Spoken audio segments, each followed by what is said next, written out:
오늘 말씀의 제목인데요. 한번 따라해 주십시오. 여호와는 너를. 네, 오늘 시편 121편 말씀 가지고 은혜 누리는 시간 우리 함께 갖기를 소망합니다. 여러분, 우리 삶에 앞이 캄캄할 때가 있습니다. 왜 이런 일이 내게 닥쳤는지 이해할 수 없는 문제를 만나서 어려움을 겪을 때가 있죠. 또 기도 응답도 막혀버리고 말씀의 은혜도 사라지고 예배의 감격도 사라지는 때가 있습니다. 이런 때에 우리는 하나님이 나를 마치 떠나신 것 같은 두려움과 슬픔을 느낍니다. 우리 인생 가운데에서 가장 큰 두려움, 가장 큰 공포는 우리가 믿음의 생활을 해 나가면서 믿음의 여정을 걸어가면서 가장 큰 공포와 고통과 슬픔은 하나님이 경험되지 않는 때입니다. 오늘 말씀을 우리 헤쳐가면서 또 함께 나누게 되겠지만 우리의 상황과 형편이 우리를 어렵게 만드는 것이 아니라 그것을 인하여서 우리가 하나님을 볼 수 없게 됐을 때, 하나님의 음성을 듣지 못하게 됐을 때, 마치 하나님의 부재하신 것 같은 상황을 겪게 될 때 우리는 세상에서 느껴볼 수 없는 공포를 누리게 되죠. 여러분, 지금까지 불기둥과 구름기둥으로 나를 인도하셨던 하나님이 더는 보이지 않고 또 내가 처한 상황이 어둡게만 여겨질 때 우리는 하나님이 나를 떠나신 것 같아 외롭고 막막해지기 마련입니다. 여러분, 혹시 오늘을 살아가는 우리의 모습이 그렇지는 않습니까?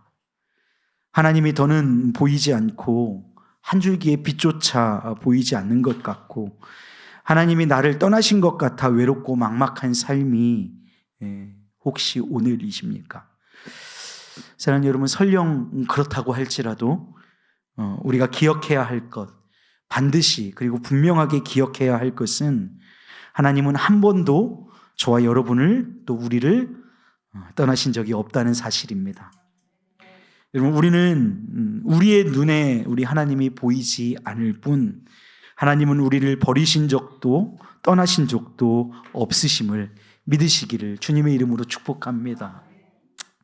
하나님께서 약 430여 년 동안 애굽에서 종살이하면서 노예의 삶에 쩌들어 버린 패배와 절망에 익숙해져 버린 이스라엘 백성을 모세를 통하여서 출애굽을 시키셨어요. 출애굽과 동시에 그들을 인도하였던 것이 있는데 그것이 불기둥과 또 구름기둥이었습니다. 여러분, 근데 우리가 잘 아는 대로 출애굽하자마자 맞닥뜨린 것이 있는데 그것이 거대한 홍해였습니다. 여러분, 뒤에는 우리가 알다시피 뭐가 지금 달려오고 있어요? 변심한 애굽의 군대가 달려오고 있습니다. 앞에 놓인 홍해, 뒤쫓아오고 있는 애굽의 군대 앞에서 이스라엘 백성들에게 하나님의 임재는 일순간에 사라져 버렸습니다. 정확하게 말하면 임재가 사라진 것이 아니라 임재는 여전하나 백성들의 눈이 가리워진 것입니다. 그 공포, 홍해라는 막막함, 뒤에 오는 군대에 대한 두려움에 그들의 눈이 가리워져서 하나님을 볼 수 없게 되어버린 것이지요. 그들은 출애굽기 14장 10절에서 12절 말씀을 통해서 모세와 또 여호와 하나님을 향하여서 원망합니다. 우리가 그냥 그 땅에 있었더라면 이렇게 광야 가운데에서 죽지는 아니하였을 것인데 무엇하러 우리를 여기까지 데리고 나와서 그 애굽에 우리를 묻을 땅이 없어서 우리를 여기까지 데리고 나왔느냐라고 모세를 향하여서 항변하고 하나님을 향하여서 원망하게 됩니다. 여러분, 그들을 앞서가시며 인도하셨던 불기둥과 구름기둥으로 앞서가시며 인도하셨던 하나님이, 그러니까 구름기둥이, 불기둥이 왜 보이지 않게 되었을까요? 출애굽 시키시지나 말지 출애굽을 시켜놓고 하나님은 도대체 어디로 가버리신 것입니까? 출애굽기 14장 19절에서 20절 말씀에 이렇게 기록하고 있습니다. 이스라엘 진 앞에 가던 하나님의 사자가 그들의 뒤로 옮겨가매 이제는 하나님의 진 앞에 가시던 하나님의 사자가 그들의 진 뒤로 옮겨간 것입니다. 구름 기둥도 앞에 있다가 그 진영 뒤로 옮겨가게 된 거예요. 애굽 진과 이스라엘의 진 사이에 이르러 서니 앞에는 홍해가 있고 그 홍해 쪽을 향하여서 있었던 구름 기둥이 하나님의 사자가 이제 그 뒤쪽으로 간 겁니다. 뒤쪽에는 누가 달려오는데요? 애굽 군대가 달려오는데요. 그래서 애굽 진과 이스라엘 진 사이에 이르러 서신 것입니다. 저쪽에는 구름과 흑음이 있고 이쪽에는 밤이 밝음으로, 그래서 애굽 진영 쪽에는 어둠이고 이스라엘 진영 쪽에는 밝음이에요. 그러므로 밤새도록 저쪽이 이쪽에 애굽 군대가 이스라엘 진영 쪽으로 가까이 하지 못했다. 눈앞에 있었던, 우리 앞서 가시던 하나님이 갑자기 사라지신 것입니까? 사라진 것이에요? 아니에요. 그분은 뒤로 가셔서 우리를 인도하시기 위해, 지키시기 위해 그 하나님의 사자와 그 불기둥과 구름기둥이 애굽의 군대를 막음으로 말미암아 우리를 지키신 줄로 믿습니다. 그리고 그분이 하신 일이 있어요. 너희는 가만히 있어 하나님이 하시는 일을 보라. 모세가 지팡이를 홍해를 향하여 들자 바다가 땅과 같이 되어 그 땅을 건너게 되고 뒤따라오는 애굽 군대는 그 바닷속에 수장되어지는 놀라운 역사를 누리게 하신 줄로 믿습니다. 사는 여러분, 하나님은 우리를 떠나지 않으십니다. 하나님은 우리를 버리시지 않으십니다. 하나님은 오늘도 우리와 함께 하십니다. 이 믿음이 오늘 저와 여러분의 믿음 되시기를 주님의 이름으로 한 번 더 축복드려요. 여러분, 북아메리카의 인디언 중에 한 부족은 남자아이가 만 13세, 그러니까 우리나라 나이로 14살, 이제 규원이가 지금 12살이거든요. 5학년이 돼서. 어간인 것 같아요. 그때쯤이 되면 독특한 성인식을 치른대요. 그 의식을 치르면 이제 성인이 된다는 성인식을 치르는데, 옛날에 우리 영화 300 보면 300 초반부에 그 성인식이 나타나요. 그게 어떤 거냐면, 들짐승과 맹수가 울부짖는 깊은 산 속에 혼자서 이 아이를 데려다 놓고 하룻밤을 버티는 거예요. 그러면 진짜 성인으로 인정해 주는 게 이 성인식이랍니다. 이게 때가 되면 아버지가 어린 아들의 눈을 가리고 마을에서 멀리 떨어진 산 쪽으로 이 아이를 데려갑니다. 그리고 위험한 숲속 한가운데의 아버지는 네가 이 밤을 잘 버티고 살아남아야 비로소 우리 이 부족의 어른으로 인정받을 수 있다. 어른이 되는 것이다. 이 말을 남긴 채 아들만 홀로 남기고 냉정하게 돌아섭니다. 이 홀로 남은 소녀는 캄캄한 어둠 속에서 매정하게 가버린 아버지를 원망하면서 언제 어디서 나타나 공격할지 모르는 맹수의 공포에 떨면서 밤새 그 온 신경을 곤두세우고 두려움과 맞서는 하루의 밤을 보내는 것이죠. 그 긴 밤 얼마나 길었겠어요. 그 온 신경세포가 다 살아있는 듯한 그 긴 밤을 지나고 동이 트면 비로소 내가 살아남았다라는 안도감과 함께 그의 눈에는 보이지 않았던 그 눈 가리개를 벗어버리면 이때 소년들은 예외 없이 눈물을 터뜨린다고 합니다.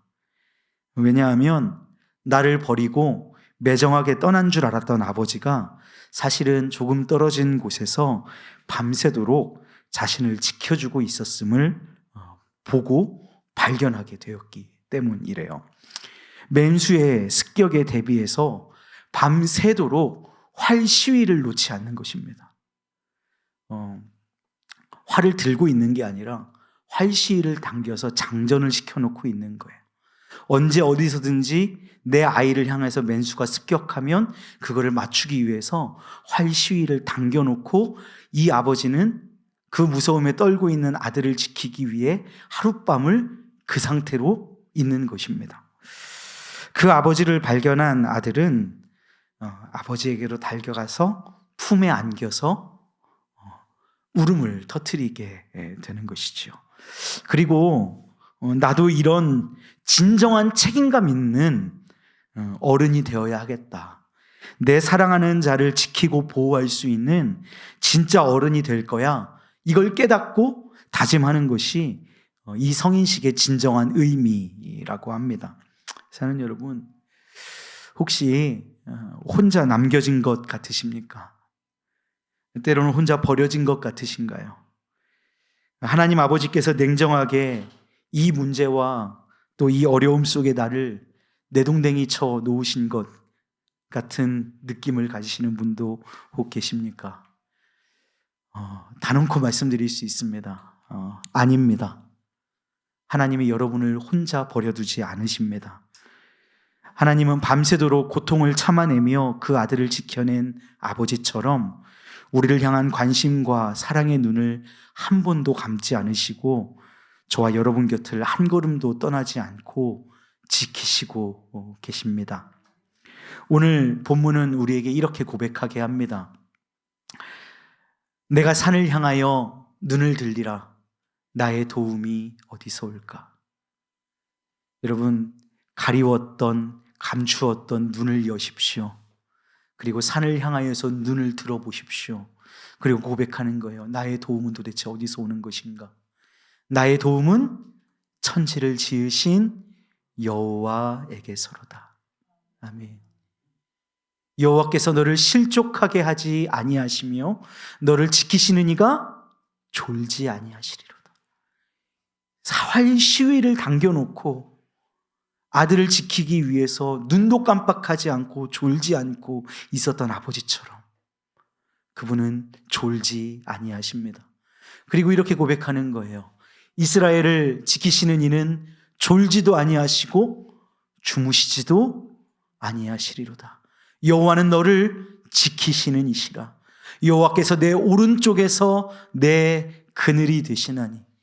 그늘은 쉴 곳을 의미합니다. 오른쪽 강한 그 발로 우리의 그늘 되어주시는 분이에요. 그래서 그 중동의 맹렬한 햇빛 아래서도 우리는 상함을 당하지 아니하고 그 추운 밤의 달빛 밑에서도 해함을 당하지 않습니다. 맹수가 우리를 공격할 수 없어요. 주께서 우리를 지키시고 계시기 때문입니다. 그러면서 우리는 이렇게 고백할 수 있습니다. 여호와께서 너를 지켜 모든 환난을 면하게 하시며 또 내 영혼을 지키시리로다. 아멘. 여호와께서 너의 출입을 우리의 모든 순간을 앉고 일어섬의 순간을 들어오고 나감의 순간을 우리의 삶의 모든 순간을 지금부터 영원까지 지키시리로다. 오늘 이 고백이 저와 여러분의 고백되기를 소망합니다. 여러분, 나만 혼자인 듯 괴롭고 아플지라도 여러분은 절대로 혼자가 아닙니다.